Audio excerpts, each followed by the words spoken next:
We have a Monroe Blocks update, and this will be, Devin, the last time we update about the Monroe Blocks because this project in downtown Detroit has a new name. This story is from the details on this are from the Free Press, who has an update from the Downtown Detroit Partnership. I will link to all of this in the show notes. We will talk about a couple of high-level ideas. I encourage you to read the article, but we need to talk about some of the high data points to discuss what's going on. This will now be called the development at Cadillac Square. The development. Construction would begin April 17th, which is just a week away on this revised plan. It has been way scaled back from an original $800 million plan and simplified into two phases. So one phase has actually been taken away out of this thing. Surprise, it's office space. Yes. Surprise, surprise, it's the office space. So the previously announced Cosm Detroit, which is a 70,000 square foot entertainment venue, that is going to happen. That's a shared reality dome, which is going to be... Sounds really interesting. I've seen video of this thing. It's really cool. Yeah. It is really cool. The total capacity is 1,500 people, including the lounge, dining hall, and outdoor deck. There will be a market hall of 34,000 square feet that will have local restaurants, retail brands, and live music, which I think is great. I think that's awesome. What I think about that is it's perfect because if you've been downtown, they've kind of been doing that with Cadillac Square. You know, they've got the food trucks, they have like the winter market stuff. It's all been very kind of temporary. What this signals to me is like, oh wow, those food trucks in Cadillac Square, those little winter markets, that worked. Let's actually build, a shed style market for all this. So that's really cool. I feel like now we're creating some permanency with the food trucks and with the Cadillac Square shops. Maybe we won't do that whole. Maybe we won't do the whole in the future. Those little kind of one-off shops. So just go into a big shed and all this is there right there for you. See, I kind of want to see both. I would like to see the shed be all year and then seasonally have even more stuff. Oh yeah, you might get that. I'm all for the +1 on this. Okay. And I think this is great because there is such a dearth of small spaces. When I say small, less than 1,000 square feet, if you go downtown, there's very few spaces where you can actually stick retail. Many of those buildings don't have spaces in the bottom of them for that kind of retail stuff. So this creates something, and the market hall concept is something that's been really popular. And I think this will do better than some of the other things that have been tried downtown with, say, remember there was that food hall that was over in the financial district? Yeah, that wasn't. Well, this is prime territory, right in Campus Martius, as we say. Literally downtown Detroit, block by block, it changes. Like that place was way too far away. Campus Martius does get traffic, does get people going down there. I got into a pretty heated discussion with somebody who was saying, oh, no hall can work downtown because that one place didn't work. Very different. And I think that they're just like that 320 Coffee and Creamery. There are different markets if you are in the Detroit Shipping Company versus when you are at Warren and Cass. Yeah. And people don't realize that. It may only be like a mile away, but you are serving two different markets because so much of this is tourism driven. So much of this is visitors. You've got people that gets in the second phase of this that will break ground in October of 2026 with up to 280 housing units, 42,000 square foot of retail space, and a parking structure that will be somewhere between 950 and 1,100 spaces. So this will be another kind of like mini hub where you can drive in, go enjoy things, but then also kind of walk around downtown and do different things. I have a lot of thoughts about this. I really wish there would be more apartments with this. I feel like this is good. I think there are good things about it, but also I'm like, this also could be more in life. 2 years to 280 isn't enough, you're saying? You probably could have gone more to 400 plus.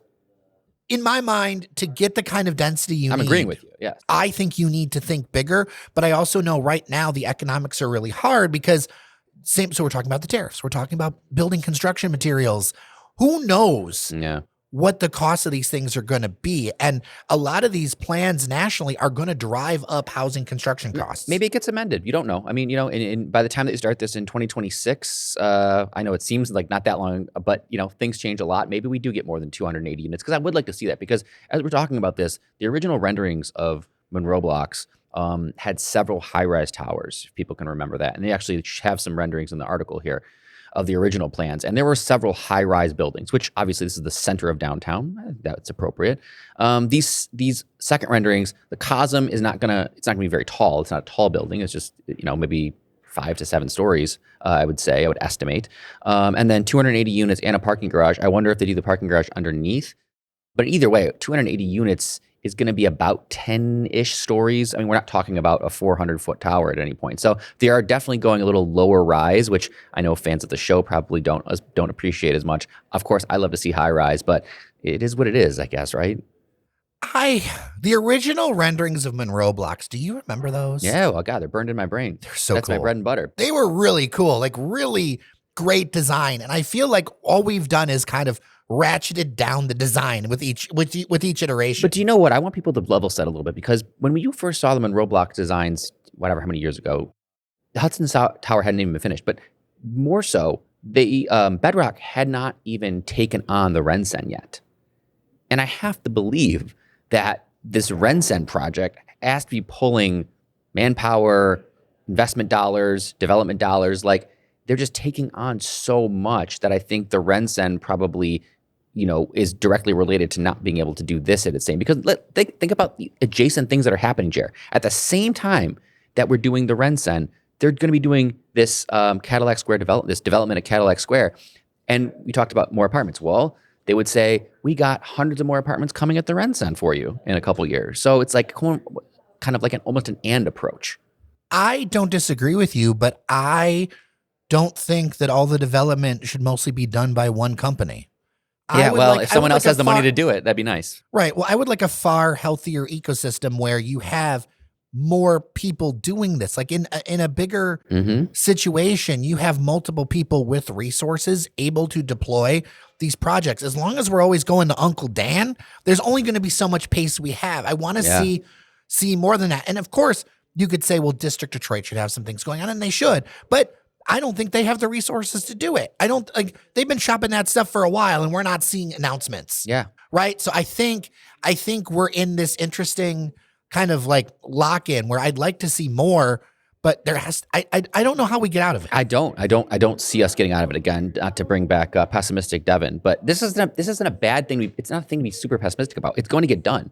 If not for Dan Gilbert and Bedrock, this would not happen. This would just be a surface parking lot for almost eternity, for your lifetime. So the good news is something is happening. Yes, it's all one person, it's all one entity. But you know what? They're the only ones right now who have the money. If people listening know some, billionaire developers who want to come in and do this, by all means, please, I'll talk to them myself. But we don't have that luxury right now. And so we have to deal with what the situation is. And if development is happening, if positive momentum is continuing, that makes me happy.